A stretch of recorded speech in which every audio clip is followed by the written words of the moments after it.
Haleluya.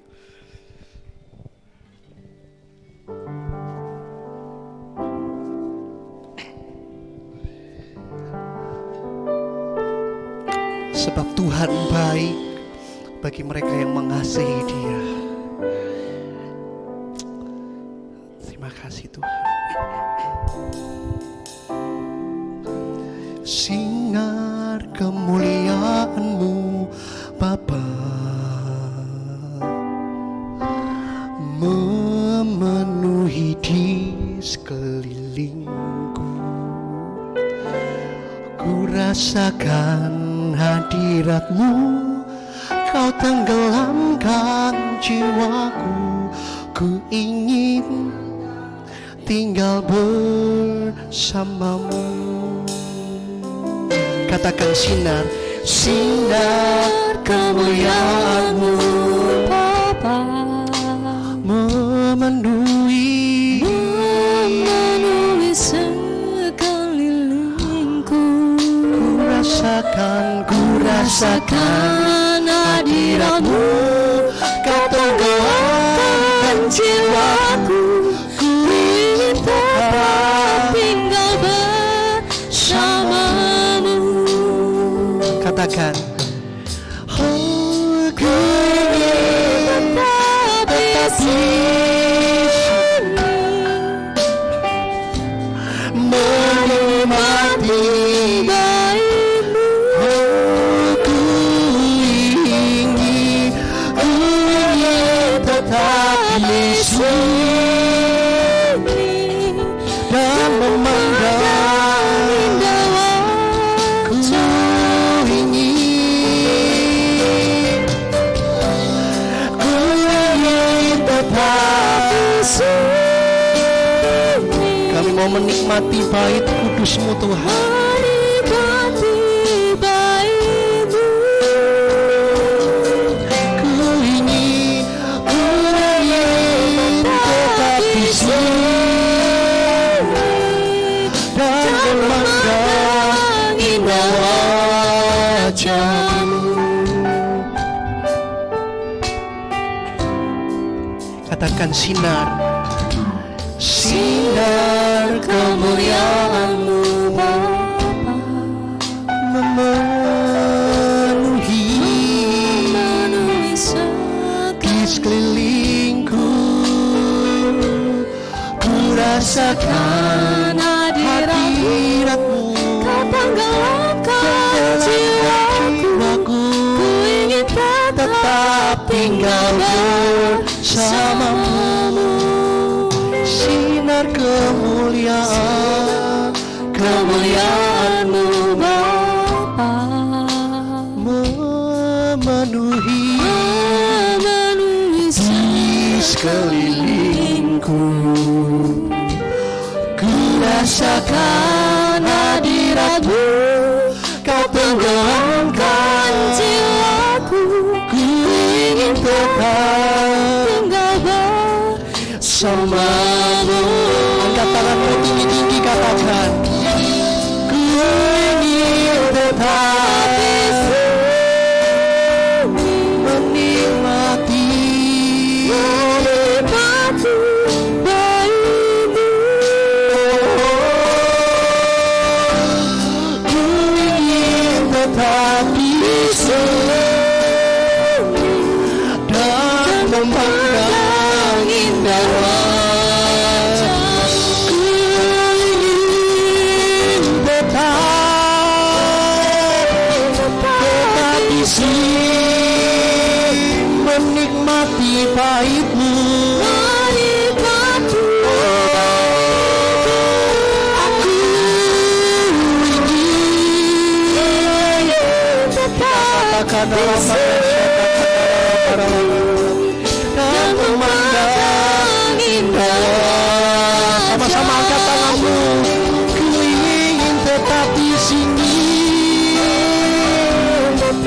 Ini yang kami rindukan Tuhan, untuk tetap bersama-Mu, tinggal dalam hadirat-Mu Tuhan, menikmati kasih setia-Mu Tuhan. Saya kita semua bangkit berdiri bersama. Ingin tetap di sini.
yang memandang indah wajahmu, dan memandang indah memandang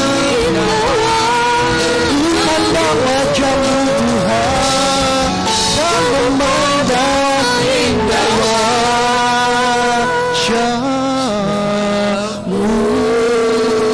Berikan sorak-sorai bagi Tuhan. Kami belajar duduk diam di hadapan Tuhan. Kami belajar untuk dengarkan apa yang Tuhan mau katakan dalam kehidupan kami. Kami mau duduk diam, kami mau pandang wajah Tuhan sampai Tuhan tergerak oleh belas kasihan. Tuhan boleh menjamah setiap kami di tempat ini Tuhan. Baik hamba-Mu, baik mereka yang mendengarkan Tuhan. Pengurapan yang sama Tuhan berikan kepada setiap kami, agar ketika firman Tuhan ditaburkan, perkataan daripada Tuhan disampaikan, maka kami sama-sama dibangun, kami sama-sama diubahkan, kami sama-sama dibawa kepada satu pengertian yang benar tentang anak Allah. Terima kasih Tuhan, terima kasih. Kiranya firman Tuhan pagi hari ini, siang hari ini Tuhan, membawa kami kepada satu pengertian bahwa kami harus memenuhi setiap panggilan kami di dalam kehidupan kami. Ajari kami, berbicaralah dengan kuat Tuhan. Sampaikan apa yang menjadi isi hati Tuhan dalam kehidupan kami. Terima kasih Bapak, terima kasih buat setiap kesempatan yang Tuhan masih berikan.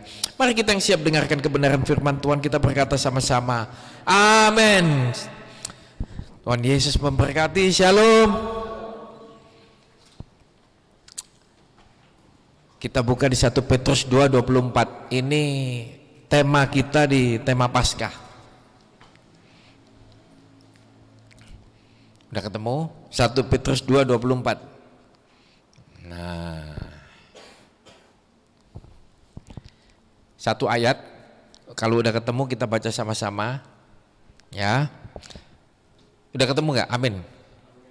1, 2, 3. Ia sendiri telah memikul dosa kita di dalam tubuhnya di kayu salib, supaya kita yang telah mati terhadap dosa hidup untuk kebenaran. Oleh bilur-bilurnya kamu telah sembuh. Ada dua kata yang diulang di satu ayat ini, yaitu kata dosa. Apakah yang dimaksud dosa di ayat ini? Karena dosa itu banyak, ada asfa, kata aslinya banyak sekali. Tapi untuk dosa ini apa sih yang Tuhan mau kita mengerti sama-sama, khususnya bagi anak-anak muda atau bagi setiap kita anak-anak Tuhan yang kita mengaku sebagai anak Tuhan, sebagai orang percaya, sebagai murid Kristus. Satu hal kita yakini bahwa Tuhan Yesus telah memikul dosa kita. Amin gak? Tidak ada satu orang pun sebaik apapun, sesaleh apapun yang sanggup memikul dosanya sendiri. Satu kali waktu kelak ketika kita dimintai pertanggungjawaban, maka tidak ada yang sanggup. Maka dari itu Yesus sebagai anak Allah turun ke dunia, mati di atas kayu salib untuk menebus dosa-dosa kita semua. Sudah selayaknya, sudah sepantasnya, sudah seharusnya ketika kita sekarang percaya hanya kepada Yesus kita diselamatkan, oke. Tapi bukan lebih dari itu.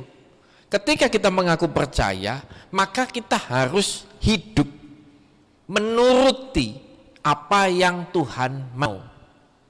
Sampai di sini kita sama-sama sepakat nggak? Atau enggak, aku kan sudah ditebus, aku biarlah hidup sesuai dengan apa yang aku mau, bukan apa yang Tuhan mau. Kalau kita sepakat tadi di awal bahwa tidak ada satupun manusia yang sanggup memikul dosanya sendiri, hanya Tuhan Yesus, darah Yesus di atas kayu salib yang membawa kita kepada keselamatan, maka seharusnya kita semua, termasuk saya di tempat ini, harusnya sepakat bahwa hidup ini melakukan apa yang Tuhan mau, bukan lagi apa yang saya mau. Karena hidup kita itu sudah ditebus. Ditebus itu dibeli lunas dengan darahnya yang kudus, ya. Nah, apa sih yang sekarang Tuhan mau? Kata dosa di sini yang dipakai itu hamartia. Bukan asma, bukan afon, bukan pesa, bukan rasa, bukan segagah. Banyak kata dosa aslinya, tapi yang dipakai untuk ayat ini khusus. Jadi bukan lagi kalau asma itu dosa perzinahan, ada dosa penipuan, ada percabulan, ada dosa pembunuhan dan lain-lain. Tapi untuk ayat ini seringkali orang katakan bukan katakan, tapi seringkali kita menafsirkannya di luar daripada ini. Yang hari ini kita mau belajar hamartia. Dosa 2 kali disebut di ayat ini adalah hamartia. Hamartia itu begini artinya. Yang pertama, dosa ini adalah meleset. Jadi hidup kita yang sudah dipikul itu kita meleset, bukan seperti apa yang Tuhan mau arahnya ke sana, tapi kita ternyata menyimpang. Dan ini orang sering kali tidak sadar sampai akhirnya nanti di ujung daripada hidupnya dia baru tahu ternyata kita sudah menyimpang jauh daripada apa yang Tuhan mau seharusnya kita kemana. Ada orang ngomong, tapi saya tidak melakukan dosa Pak, hidup saya benar, saya tidak merokok, saya tidak minum alkohol, hidup saya lurus, saya tidak melakukan percabulan, perzinahan. Oke, itu baik. Tapi ada satu dosa lagi di ayat, khususnya ayat ini bicara bahwa ternyata hidup kita ketika kita tidak sesuai apa yang Tuhan mau, kita meleset daripada apa yang Tuhan kehendaki, ternyata itu disebut dosa loh. Kita sama-sama ngerti sekarang kita hidup kita ini, nah siang hari ini sama-sama kita belajar hidup kita ini kemana sih? Apakah kita sudah on the track dengan seperti apa yang Tuhan mau? Karena hamartia itu artinya meleset, luput, tidak kena, menyimpang dari jalan Tuhan yang sudah disediakan tuh dosa. Nah, yang tahu siapa sekarang hari ini, maka firman ini kita kembali belajar, kita sama-sama koreksi seluruh kehidupan kita ini lurus berjalan seperti yang Tuhan mau atau tanpa sadar. Kalau kita berbelok sedikit aja, saya berbelok sekian derajat, kelihatannya dari titik ini sampai ke sana, itu kelihatannya nggak pengaruh. Tapi ketika saya ikuti jalan saya terus, tiba-tiba saya jadi ada di sana loh. Menyimpangnya sudah jauh, jangan sampai nanti di penghujung hidup kita terakhir, kita baru sadar, aku udah jauh daripada apa yang Tuhan mau. Kalau ada kesempatan kita berbalik, puji Tuhan. Mumpung hidup kita, hidup kalian masih muda, masih gampang dikoreksi, masih gampang untuk diajak berbalik. Karena kalau yang sudah umum, jemaat umum susah. Seperti besi. Besi itu kalau besi tua, besi muda itu gampang. Kalau bengkok dipukul dia akan kembali. Tapi kalau besi yang sudah tua, ketika dia bengkok dipukul, patah. Ngerti maksudnya? Kalau mumpung usia masih muda begini, ketika Anda salah jalan, ditegur, harusnya kita berbalik cepat. Tapi kalau udah usia kita udah lanjut, kita udah merasa kita paling benar, kita udah merasa kita paling ngerti, kita merasa bahwa kita paling punya pengalaman karena hidupnya udah lanjut, maka ketika ditegur nggak mau terima, susah. Yang ada gak Tuhan-Tuhanan. Nah, mumpung kita sama-sama masih muda, saya pun merasa masih muda. Ayo kita sama-sama belajar, kita koreksi hidup kita. Jadi khusus untuk ayat ini yang dimaksud dari ayat 24, dosa yang ditanggung Kristus adalah dosa kita yang tidak mau memenuhi panggilan daripada apa yang Tuhan sudah berikan dalam hidup kita, tapi kita tidak mau penuhi panggilan. Panggilan yang mana Pak? Mari kita baca di ayat 19 sampai ayat 23. Jadi supaya lebih jelas ya, sebab nanti kalau di rumah dibaca utuh ya, kalau gini waktunya tidak cukup. Sebab ayat 19 adalah kasih karunia jika karena seorang sadar akan kehendak Allah menanggung penderitaan yang tidak harus ia tanggung. Ayat 20 disebutkan begini, sebab dapatkah disebut pujian jika kamu menderita pukulan karena kamu berbuat dosa? Tetapi jika kamu berbuat baik dan karena itu kamu harus menderita, maka itu adalah kasih karunia pada Allah. Sebab untuk itulah kamu dipanggil, karena Kristus pun telah menderita untuk kamu dan telah meninggalkan teladan bagimu supaya kamu mengikuti jejaknya. 22, ia tidak berbuat dosa dan tipu tidak ada dalam mulutnya. Ketika ia dicaci maki, ia tidak membalas dengan mencaci maki. Ketika ia menderita, ia tidak mengancam, tetapi ia menyerahkan kepada Dia yang menghakimi dengan adil. 24 baru berkata, ia sendiri telah memikul dosa kita di dalam tubuhnya di atas kayu salib. Jadi jelas dosa mana yang disebutkan, dosa mana yang disebutkan di ayat 24 yang kita sudah melenceng jauh, yang sudah kita tidak penuhi lagi panggilan. Ternyata di ayat 19 sampai 23 dijelaskan dengan gamblang. Jadi banyak orang, bahkan mungkin kita hari ini termasuk saya, ternyata tidak suka untuk menderita demi Kristus. 20 berkata, dapatkah disebut pujian ketika orang itu menerima pukulan tapi karena dosanya? Bukankah yang disebut pujian itu ketika orang itu tidak berdosa, dia berbuat baik tapi dia mengalami hukuman, itu adalah kasih karunia kepada Allah. Ternyata ada salah satu panggilan dalam kehidupan kita selain panggilan yang mungkin, oh Pak saya dipanggil jadi hamba Tuhan, puji Tuhan. Oh Pak saya dipanggil jadi WL, haleluya. Tapi ada satu panggilan buat setiap kita. Ternyata masing-masing panggilan ini berlaku buat setiap kita. Kalau hamba Tuhan mungkin hanya 1-2 orang di tempat kita. Kalau WL mungkin hanya 1-2 orang yang dipanggil. Tapi kalau menderita untuk Kristus, ternyata semua. Kenapa? Karena ayat 24 berkata, ia sendiri telah memikul dosa. Dosa siapa? 1-2 orang? Dosa seseorang? Dosa sebagian? Enggak, semua kita di atas kayu salib. Nah, hari ini kita sama-sama paham bahwa setiap kita ternyata punya panggilan yang harus menderita bagi bersama-sama Kristus. Karena ketika kita menderita,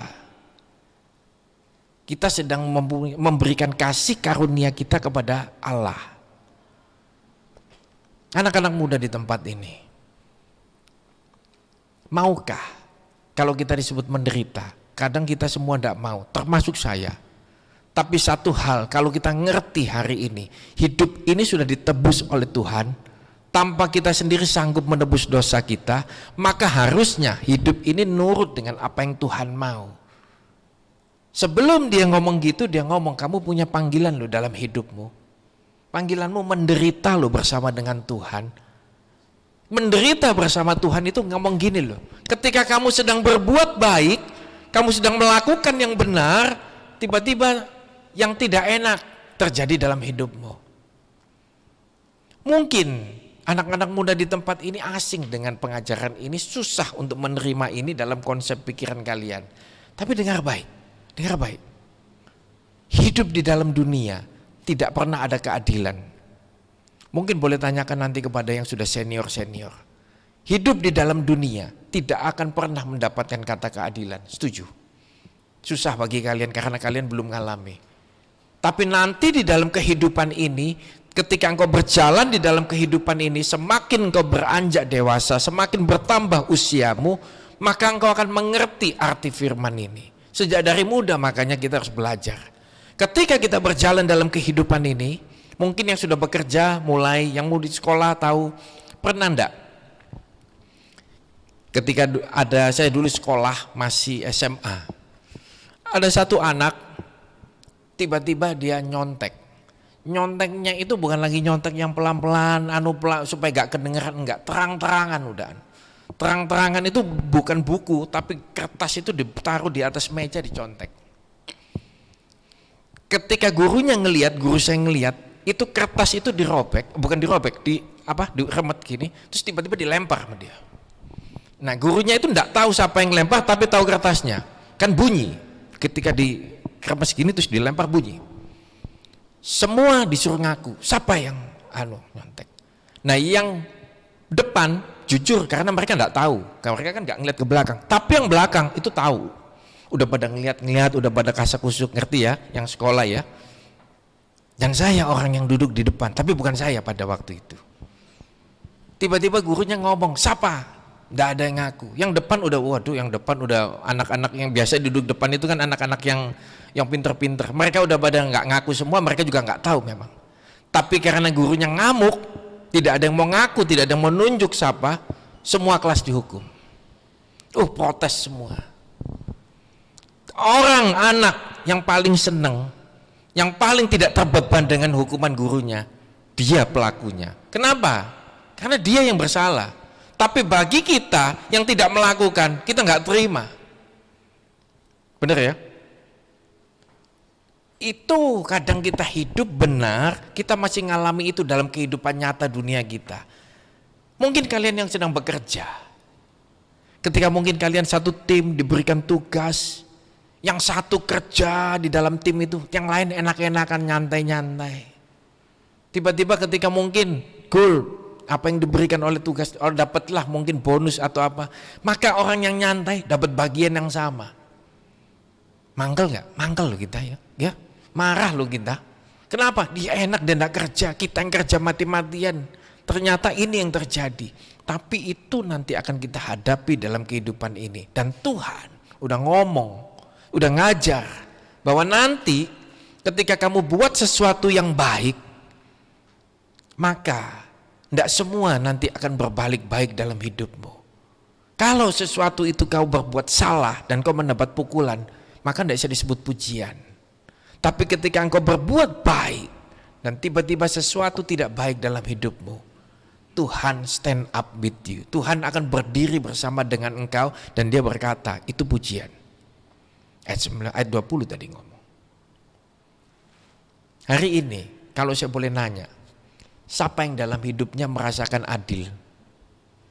Atau semua pernah merasakan ketidakadilan? Gak ada yang angkat tangan, bilang hidup saya adil Pak. Apa yang saya inginkan selalu tercapai. Apa yang saya inginkan selalu saya alami. Pernah gak kita ngomong gitu? Enggak loh. Dalam hidup ini memang penuh ketidakadilan. Ada orang yang protes, ada anak yang protes. Kenapa saya punya papa seperti dia? Nah, terus maumu gimana saya bilang? Papa yang saya inginkan itu, dia sebutlah satu orang gitu. Yang begini yang saya mau. Nah terus apa yang kamu mau lakukan? Sudah terjadi kok, papa mamamu yang ini. Papanya sudah meninggal. Dia caci maki. Wah luar biasa. Saya bilang hati-hati. Hidup saya tidak pernah begini. Hati-hati. Kamu mau sudahi sampai sekarang hidupmu, atau kamu mau lanjutkan hidupmu yang ini tambah hancur. Berhenti kutuki orang tuamu, saya bilang. Sekalipun sudah meninggal. Toh dia sudah meninggal.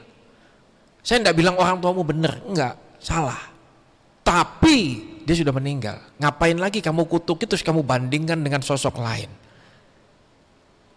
Orang lain baik dengan kamu, ya puji Tuhan. Berarti Tuhan tempatkan orang untuk dalam hidupmu. Hidup ini di persimpangan jalan nanti ya. Setiap kalian nanti perjalanan hidup akan ketemu orang. Nah Tuhan tempatkan nanti sesuai dengan kebutuhan kita pada saat itu. Tapi ingat baik, ketika kita berjalan bersama Tuhan, yang sudah lama, yang tidak adil, yang terjadi dalam hidup melukai kita, sudah. Karena hidup tidak pernah fair kok. Jadi berjalan saja. Ingat satu hal, kalau aku sudah berjalan baik, kalau kamu sudah jadi anak yang terbaik bagi orang tuamu, dan orang tuamu tidak baik, ya sudah, Tuhan tetap fair dengan kamu. Satu kali waktu kelak dia akan berikan apa yang menjadi ganjarannya. Yang penting kamu berjalan dulu. Tapi kan orang tidak mau. Orang kan maunya ketika saya baik, maka semuanya harus baik dengan saya. Enggak. Apa yang kita inginkan tidak semua akan tercapai dalam hidup ini. Siap-siaplah.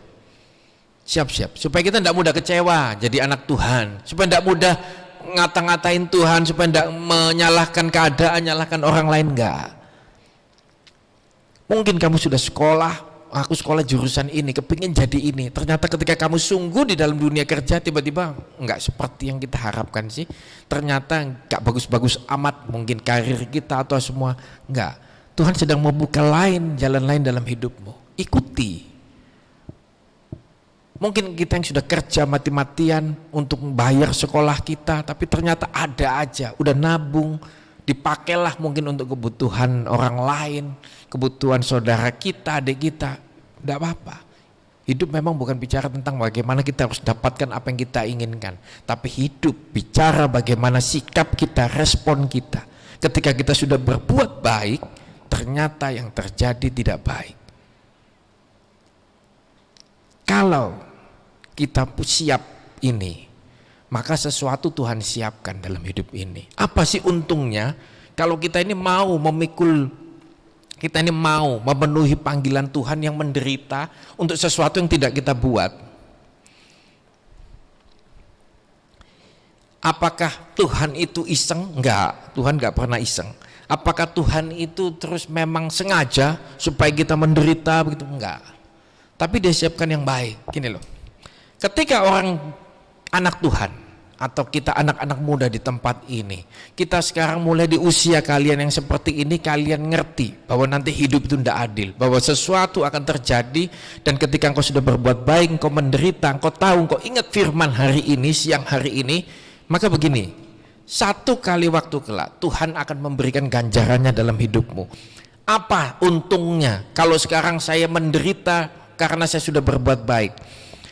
Orang Kristen 1 Petrus 4:13. Jadi 1 Petrus 2:24 Petrus ngajar ini. Di 1 Petrus 4:13 dia ngomong begini.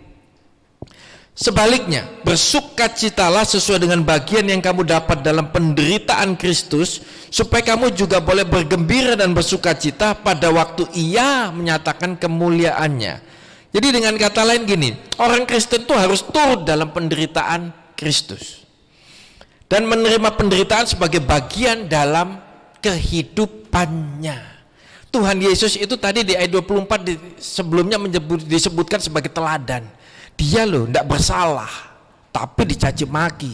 Dia tidak bersalah tapi disiksa, bahkan mati di atas kayu salib untuk menebus kita. Dosanya kita, bukan dosanya Tuhan, dosanya kita. Nah, dia sebagai teladan. Ketika hari ini kita ngaku anak Tuhan, kita harus mengikuti apa yang jadi teladan Kristus. Dalam kehidupan ini banyak hal nanti. Dagingmu akan disalib. Matius 10:38. Boleh dibuka. Matius 10:38.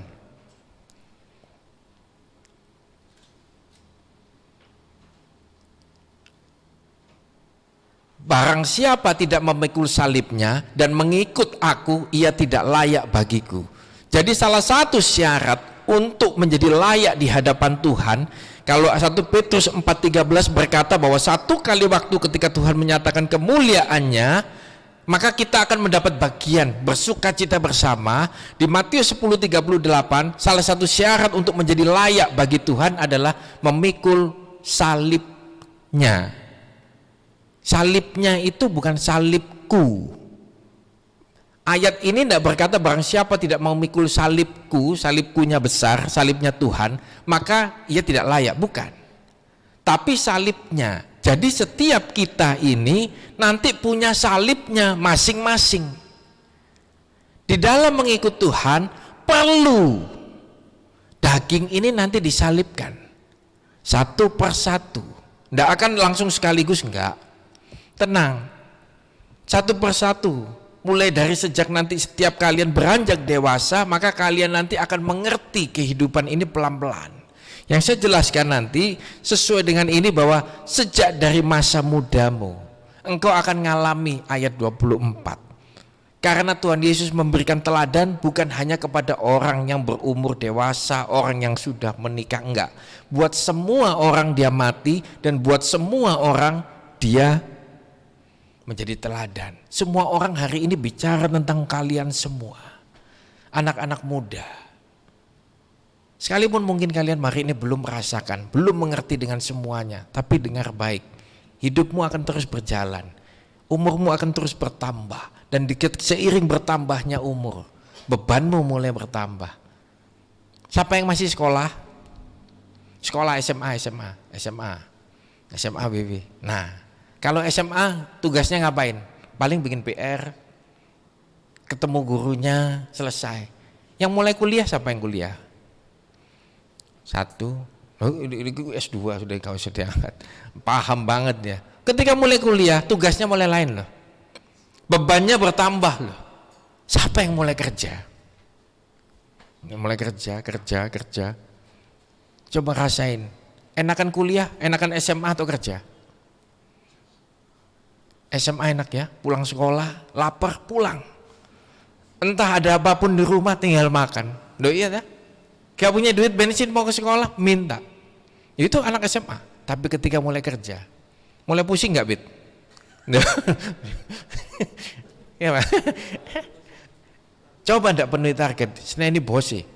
Nah, itulah dunia kita mulai bertambah. Umur kita bertambah, tanggung jawab kita bertambah, tekanan kita bertambah.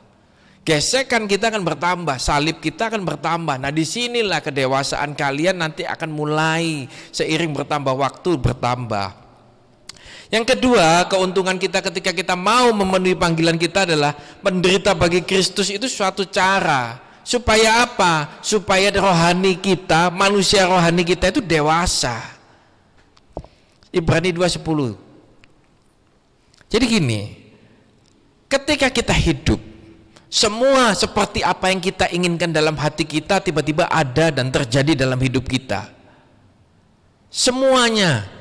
Hari ini kita aku kepingin sih ganti mobil sih, tiba-tiba ada. Aku kepingin sih ganti motor, tiba-tiba ada. Kepingin lah mungkin yang begini begitu, semua ada dalam hidup kita. Kalau boleh bahkan kita pilih, aku kepingin sih orang tuaku ini, bukan ini. Yang kaya sekalian kita pilih, jadi kita hidup lahir tiba-tiba sudah ada katanya orang di mangkok emas. Enggak. Maka ketika kita semua terjadi dalam hidupmu sesuai dengan apa yang kau inginkan, percayalah, kita nggak butuh Tuhan jadinya. Orang yang hidup dalam sebuah kenyamanan, tidak pernah keluar dari zona nyamannya, maka hidupnya tidak akan pernah bergantung kepada Tuhan. Bahkan kita nanti satu kali waktu ada satu titik dalam hidupmu yang tiba-tiba seperti saya katakan bulan lalu, engkau sedang meluncur bebas dari atas ke bawah seperti dilatih anak Raja Wali yang tidak mungkin bisa pegangan dengan siapapun. Ulangan 32:11 itu ditutup dengan kata-kata supaya tidak ada Allah asing di hidupmu. Jadi ketika dilatih engkau nanti ada satu titik dalam hidupmu, satu masa dalam hidupmu, semua apa yang kau andalkan tidak bisa kau pegang lagi. Baik itu orang tua kita terbatas. Baik itu teman, kenalan, harta kita tiba-tiba terbatas. Tapi keadaan akan menjepit engkau. Seperti engkau terjun bebas. Cuma ada satu nanti. Kau hanya berseru kepada Tuhan. Nah, keadaan ini mengerikan. Tapi percayalah, satu kali waktu, satu orang nanti akan punya pengalaman ini bersama dengan Tuhan. Pengalaman ini yang membuat orang itu tiba-tiba ngerti siapa Tuhan itu tahu. Dan kita akan tahu bagaimana caranya bergantung dengan Dia. Ngerti, kalau tidak akan pernah tahu. Coba kalau kita bayangkan, hidup kita semua ada. Kita bangun tidur, kita mau semuanya ada. Uang ada, semua. Tubuh sehat, keadaan baik-baik semua. Maka kita tidak perlu lagi berseru kepada Tuhan. Ngapain? Semua ada. Tapi ketika semua hilang, dan percayalah, itu nanti ada didikan Tuhan dalam kehidupan kita. Semua orang pasti ngalami kok. Maka dari itu sejak dari masa muda, tanamkan firman Tuhan ini, kenali Dia, maka hidupmu akan baik-baik saja. Amin. Ibrani 2:10, sebab memang sesuai dengan keadaan Allah yang baginya dan olehnya segala sesuatu dijadikan, yaitu Allah yang membawa banyak orang kepada kemuliaan, juga menyempurnakan Yesus yang memimpin mereka kepada keselamatan dengan penderitaan.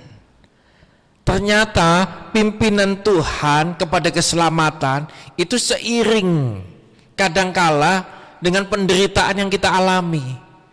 Yang Tuhan mau ngomong gini loh, kalau kamu tidak mau menderita sekarang bersama dengan aku, maka kamu juga tidak mendapat bagian ketika Tuhan menyatakan kemuliaannya. Jadi penderitaan di dalam kehidupan kita, apalagi terlebih ketika kita sedang benar, bukan sedang salah. Kalau sedang salah, bukan disebut pujian, kita dapat pukulan, ya sudah. Tapi ketika hidup kita sedang benar, respon kita tahu kita benar dan kita mendapatkan sesuatu yang penderitaan, maka respon kita akan berkata, ini aku sedang berbuat kasih karunia kepada Allahku. Maka kita akan jalani dengan hati yang lapang, bukan lagi dengan keluhan, bukan lagi dengan apa ya. Ketika saya temui di dalam pelayanan adalah orang sudah berbuat baik, saya sudah tolong orang Pak, Ketika dia menderita saya tolong. Tiba-tiba sekarang ketika dia bangkit, dia ganti, dia yang makan uang saya. Oh, pahitnya luar biasa, kepahitan luar biasa baik kepada orang ini. Ketika tidak dibereskan, maka tiba-tiba kepahitannya berganti kepada Tuhan nanti. Nah, inilah yang kita persiapkan sejak dari masa muda. Ya, menderita karena Kristus yang ketiga adalah suatu cara untuk memperoleh berkat rohani. 1 Petrus 4:14. Petrus sudah menuliskan ketika engkau menderita bersama dia, dia siapkan 4:14, berbahagialah kamu jika kamu dinista karena nama Kristus, sebab roh kemuliaan yaitu roh Allah ada padamu. Justru tadi di awal saya katakan ketika engkau sedang mengalami penderitaan karena engkau tidak berbuat baik, maka Yesus itu stand with you. Tuhan itu berdiri bersama dengan engkau. Justru ketika engkau mengalami itu, dia berikan roh kudusnya. Ini yang kadang kita tidak dapati ketika kita sedang berbuat baik dan semuanya baik. Ketika kita berbuat baik semuanya baik. Justru kita tidak dapati yang ini. Tapi ketika kita sedang berbuat baik, yang tidak baik penderitaan datang kepada kita. Di sini momen ketika Tuhan berdiri bersama dengan kita. Di situ momen ketika Tuhan berkata, kalau dia mungkin berkata, pujian bagi engkau. Pelukan Tuhan itu kita rasakan ketika kita mengalami momen ini. Di momen ketika kita sedang berbuat baik dan Tuhan balas yang baik, kita mungkin tidak merasakan itu. Tapi belajar, di momen yang seperti tadi, maka engkau akan menikmati Tuhan lebih dekat. Jadi jangan anti untuk berbuat baik. Jangan pernah anti, jangan pernah harap. Ketika engkau berbuat baiklah. Tidak pernah berharap balasan. Supaya apa? Supaya engkau tidak kecewa. Ketika orang balas yang baik, puji Tuhan. Ketika orang tidak balas yang baik dalam hidupmu, engkau juga harus berkata, puji Tuhan. Anak-anak muda di tempat ini, ketika kita belajar hari ini, satu yang mungkin kalian belum mengerti, tapi percayalah bahwa Tuhan tunjuk kalian di tempat ini itu untuk jadi nanti patron atau model daripada gambaran anak-anak Tuhan di akhir zaman. Bukan lagi seperti kita ngelihat hari ini, enggak. Hari ini firman ini ditaburkan, itu untuk pertumbuhan kalian nanti mungkin 5-10 tahun ke depan. 5-10 tahun ke depan, kalian nanti yang akan jadi pemimpin-pemimpin. Amin dong. 1-2 orang semuanya nanti akan dipakai Tuhan. Hari ini, belajarlah menderita seperti apa yang Tuhan mau. Menderita bagaimana? Salib dagingmu. Anak-anak Tuhan, mungkin kita berkata loh, Pak, saya ini kan sudah hidupnya sudah baik, hidupnya sudah benar. Enggak, ketika engkau bekerja di dalam satu perusahaan, bekerjalah lebih kuat, lebih keras daripada orang lain. Saya punya satu pegawai dulu, saya dulu nyari anak-anak Tuhan. Ini pengalaman, bukan kebenaran. Enggak semua orang begini. Ketika saya dapat anak Tuhan, yang satunya bukan anak Tuhan. Ketika dapat anak Tuhan, waduh, saya pikir sama-samalah anak Tuhan. Maaf, saya cuma mau ngomong. Kalau anak Tuhan, tiba-tiba izinnya lebih cepat, pulangnya minta lebih cepat. Saya bilang kenapa, ada masalah apa? Oh, ada pelayanan. Mau WL nanti, dulu namanya bukan Komsel, namanya apa? Saya lupa. Apa family apa dulu? Hah? Ya betul. Ada pelayanan nanti. Loh kan saya bilang jam berapa? Ya jam 6, setengah 7 dia bilang. Lah ngapain jam 4 sudah minta pulang? Yang lain pulang setengah 5, jam 5 dia jam 4. Perjalanan jauh. Susah kita mau nolak. Kalau kita nolak, masa iya kita ngelarang orang mau melayani. Tapi yang bukan anak Tuhan, enggak loh. Ikut sampai jam 5, jam waktunya kantor. Nanti mulai lagi. Yang anak Tuhan, mulai. Ini sekali lagi pengalaman, bukan kebenaran. Pengalaman yang saya alami, bukan kebenaran. Anak Tuhan ini tiba-tiba nanti kasbon. Yang satunya tidak pernah kasbon, bahkan kalau kasbon tanggung jawab, belum bisa waktunya nyelesain, dia datang ngomong, Pak yang ini saya minta maaf, belum bisa. Tapi nanti kalau ke depan bisa langsung diselesaikan. Tapi ngomong, yang ini udah gak pernah ngomong. Gak pernah ngomong, gak pernah beresin, jadi gak pernah beres. Ditegur, dia nanti. Susah. hidup anak Tuhan yang seperti ini, mereka tidak jadi patron, tidak jadi contoh bagi orang lain. Bagaimana dia bisa menangkan rekan sekerjanya? Tidak pernah bisa, karena hidupnya begitu.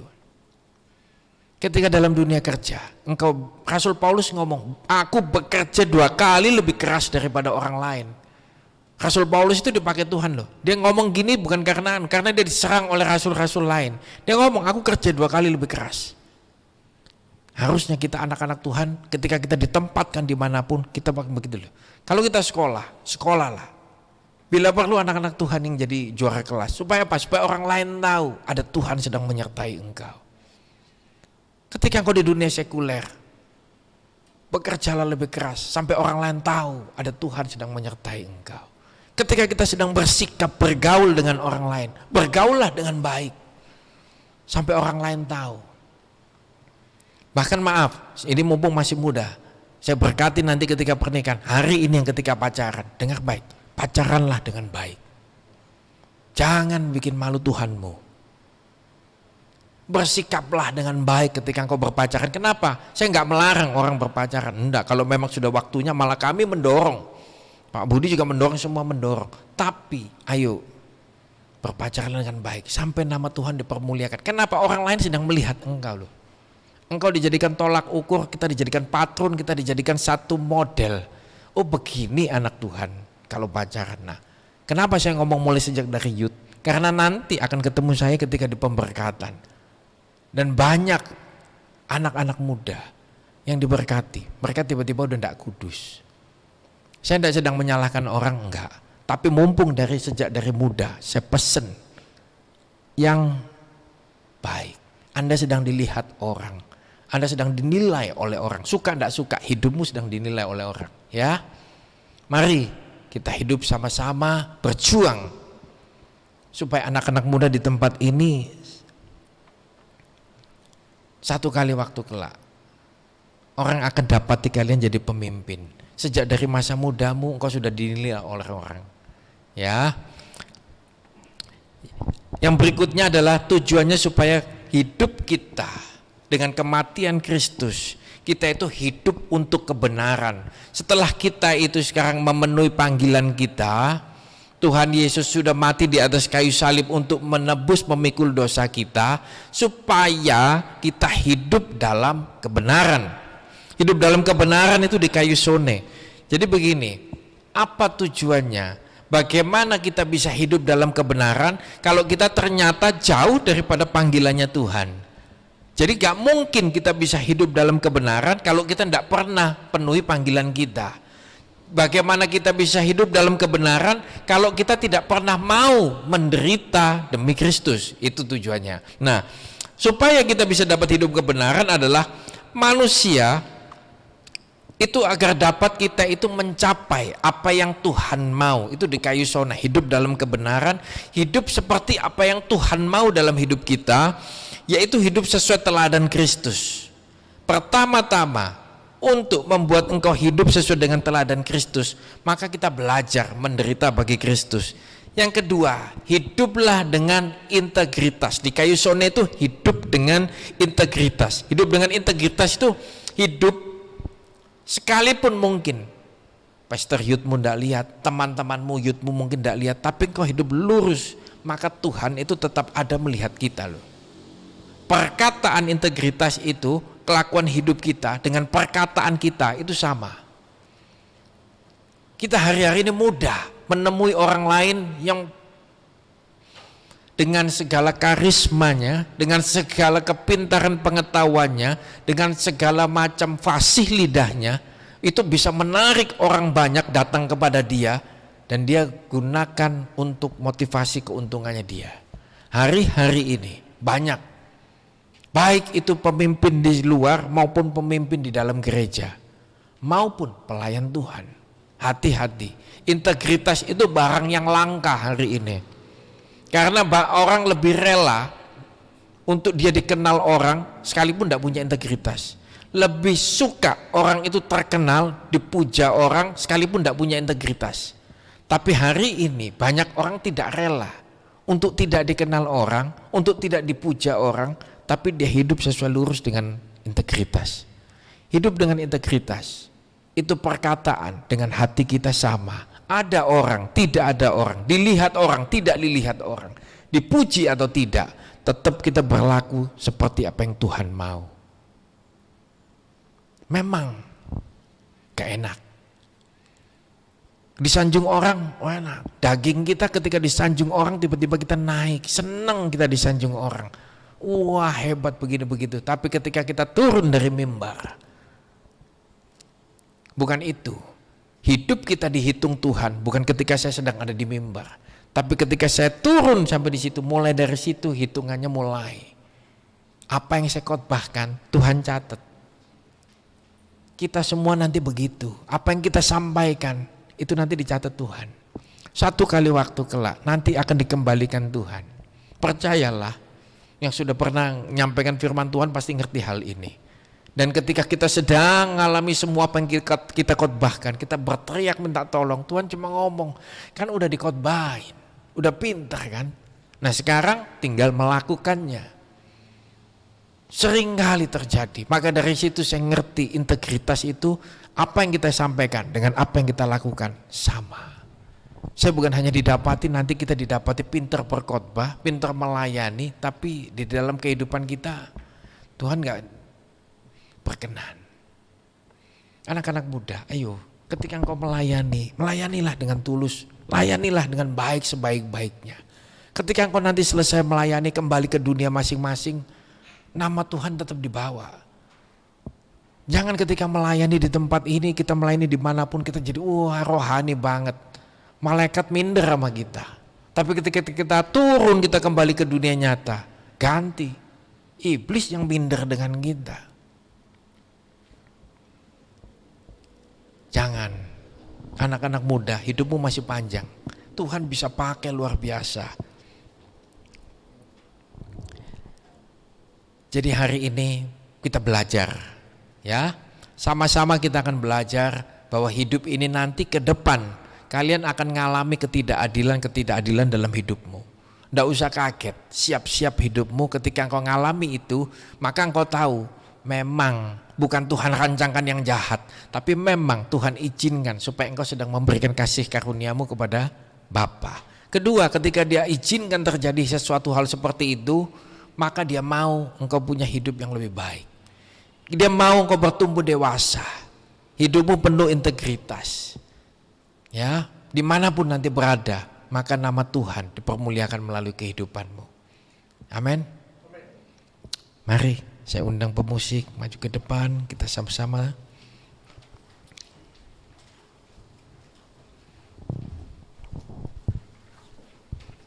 Makasih Tuhan, makasih Tuhan.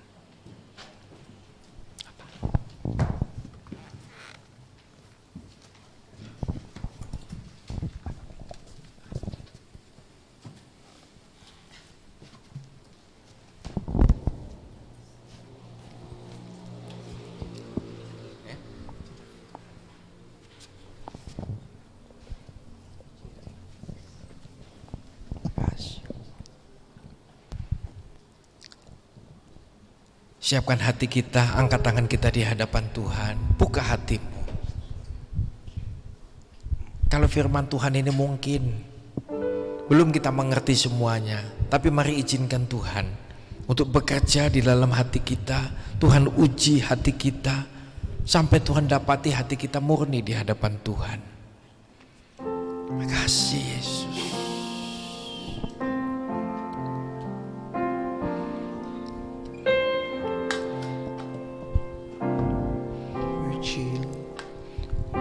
Ujilah aku Tuhan,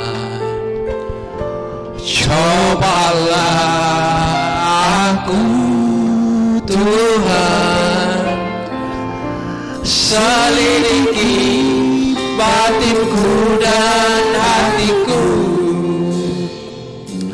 mataku tertuju padamu. Aku cinta padamu Tuhan, aku rindu hadiratmu Tuhan. Aku ingin selalu dekat padamu, menikmati kehadiranmu. Ku nyanyi Hosana bagi Rajaku yang duduk di tahta. Aku muliakan dan ku agungkan, Kaulah yang disembah. Angkat tanganmu, Hosana bagi Rajaku yang duduk di tahta. Aku muliakan dan ku agungkan, Kaulah yang disembah.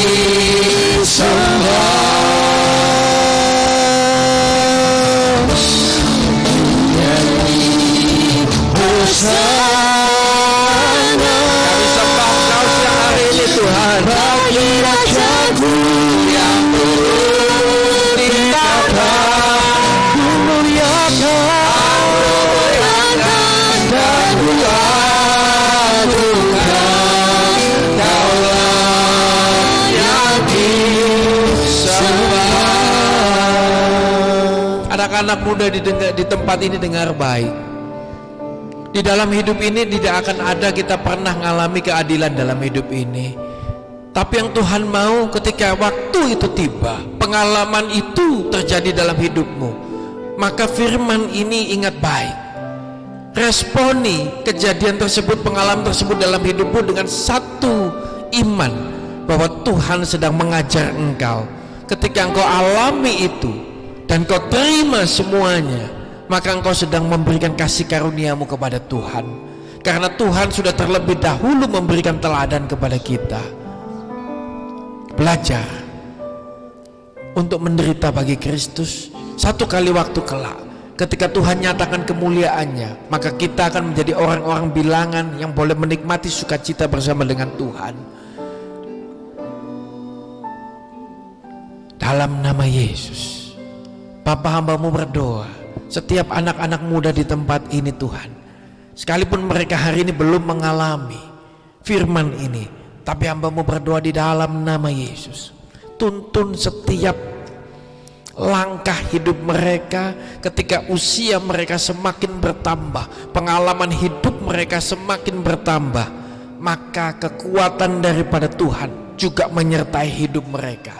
Ketika mungkin Tuhan izinkan sesuatu terjadi dalam hidupnya, maka Tuhan juga yang akan berdiri di samping mereka, memberikan kekuatan, memberikan Roh Kudus-Mu dalam hidup mereka, agar mereka didapati tetap kuat, bukan kecewa. Mereka didapati tetap berdiri, bukan jatuh tergeletak. Mereka didapati tetap setia, bukan meninggalkan Tuhan. Dalam nama Yesus, iman, pengertian firman, kuasa Roh Kudus ada dalam kehidupan anak-anak muda di tempat ini. Dalam nama Yesus, haleluya, amin. Ku nyanyi Hosana,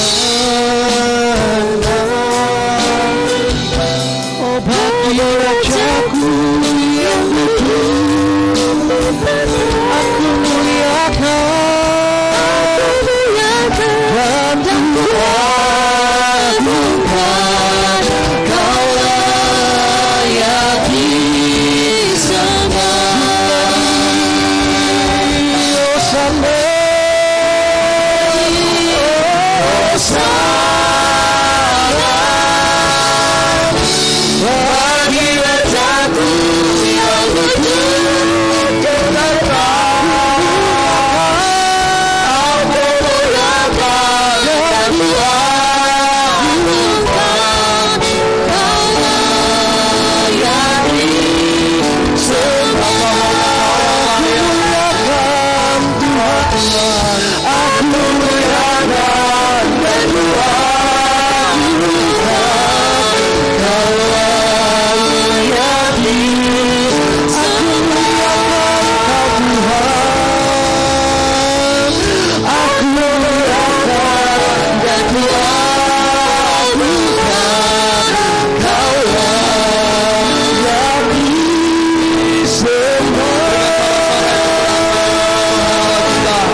Kami percaya Tuhan atas kematian-Mu di kayu salib memberikan pengharapan bagi setiap kehidupan kami, dan pengharapan itu adalah pengharapan di mana kami pun juga sama-sama terlibat dalam penggenapan akan setiap anugerah-Mu Tuhan.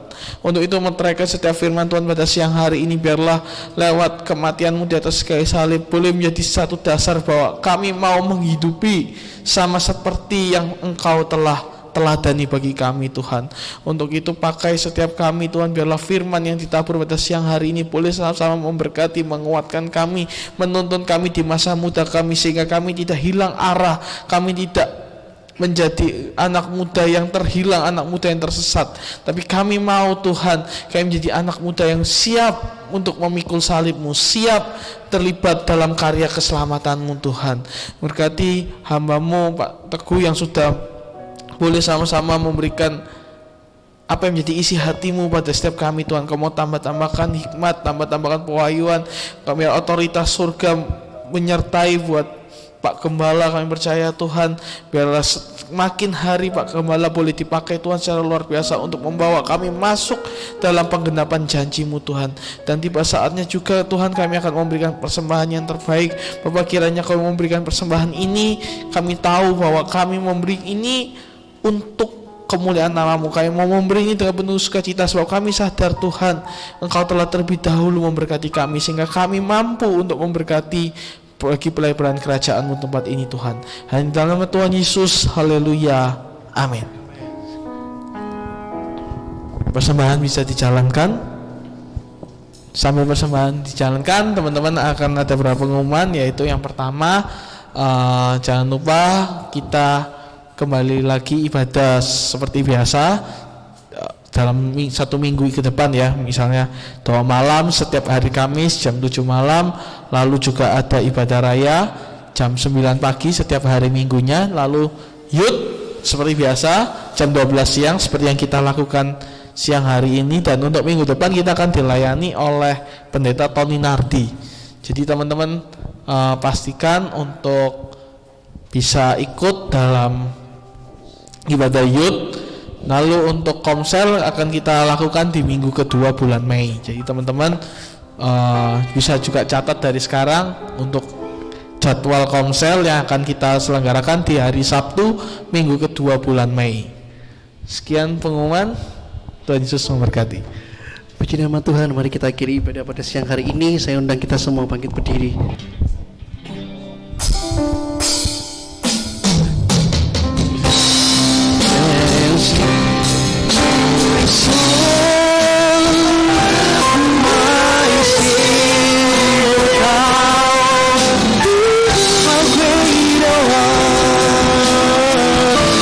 How great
Tuhan.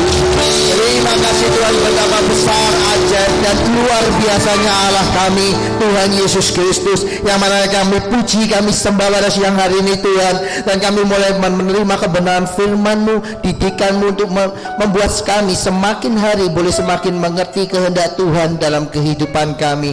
Terima kasih Tuhan, terima kasih. Berkati Tuhan setiap anak-anak-Mu yang datang pada siang hari ini, setiap mereka yang mengambil pelayanan dan pekerjaan Tuhan siang hari ini. Berkati setiap rekan-rekan kami, mereka yang belum dapat bergabung, kiranya Tuhan biar setiap mereka boleh bergabung kembali di minggu-minggu ke depan ibadah di tempat ini Tuhan. Terima kasih Tuhan. Dan kalau sebentar setiap kami akan pulang, kami mau angkat tangan kami mau terima berkat dari Allah Bapa, Putra dan Roh Kudus yang memberkati kami dengan kasih karunia-Nya, damai sejahtera-Nya dan penyertaan Roh Kudus atas setiap apapun yang kami lakukan dalam kehidupan kami, baik itu usaha pekerjaan kami, rumah tangga keluarga kami, studi sekolah kami, bahkan pelayanan kami mengiring Tuhan. Tuhan Yesus sendiri yang menjadikan semuanya berhasil. Di dalam nama Yesus mari yang percaya sama-sama katakan amin. Tuhan Yesus memberkati.